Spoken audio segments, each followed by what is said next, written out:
She stood planted in the center of the living room, arms folded tightly, fury flickering in her eyes. "You don't own me," she snapped, hurling her phone onto the couch like it was trash. I had just confronted her about the late-night texts, the sudden outing she couldn't explain. I wasn't looking for a fight, just a sliver of truth. Maybe a confession.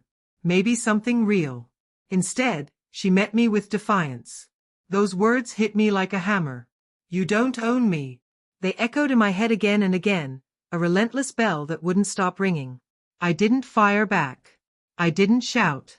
I just stood there, silently facing the woman I'd spent a decade building a life with.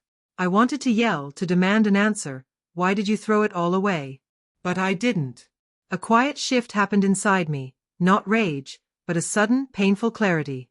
If she truly believed I was trying to own her, then she never really understood love to begin with. That night, I lay in bed staring up at the ceiling, unable to sleep. She lay beside me, fast asleep, her breathing steady, peaceful, even carefree. It was the kind of sleep that comes when your conscience is either spotless or stone cold. And in that moment, it hit me. I was lying next to a stranger. Once, she was everything to me. Now, she was just someone occupying space in my home. By the time the first light crept through the blinds, I had made my decision. I rose quietly, took a final look around the place that held our memories. And then I began packing, not just clothes, but everything that was mine. My laptop, my books, my tools, even my favorite coffee mug. I moved through the house like a shadow, making sure not to wake her. Every item I carried out felt like reclaiming a part of myself I had lost. I didn't leave a note. I didn't owe her one, not after the lies, the cheating, the disrespect. If she wanted freedom, I would give it to her. Real freedom. Total. Unforgiving. Let her wake up in the mess she made. The next morning, her calls started. Over and over. I didn't answer. Then came the texts. Panicked, confused. "Where are you? Why is the closet empty? What's happening?" Still, I said nothing. Sometimes, silence says more than any words could. Later that afternoon, her mother called me. She sounded genuinely worried.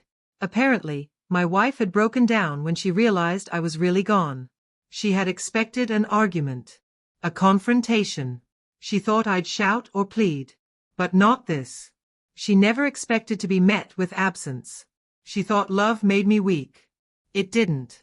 It gave me the strength to walk away. For the first time in years, I felt calm. I rented a small apartment in the neighboring city. Nothing fancy. Just a clean slate. But it was mine. There was no one to lie to me there.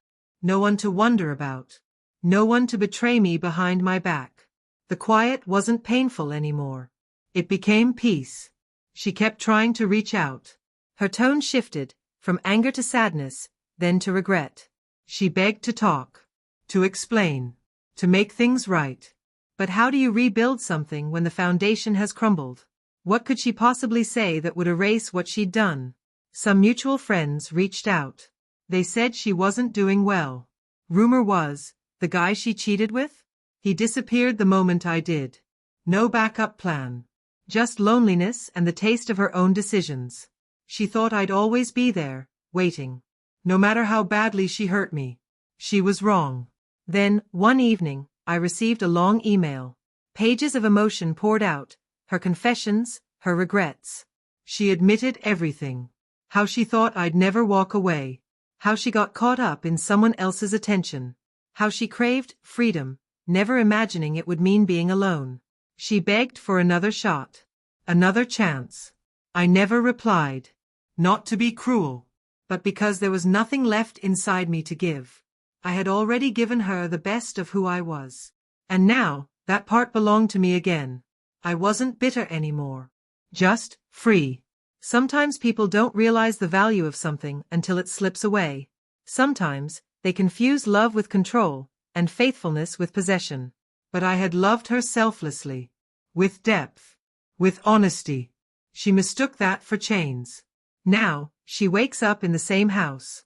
But it's colder. Lonelier. Empty, even when it's full. As for me, I wake up to peace.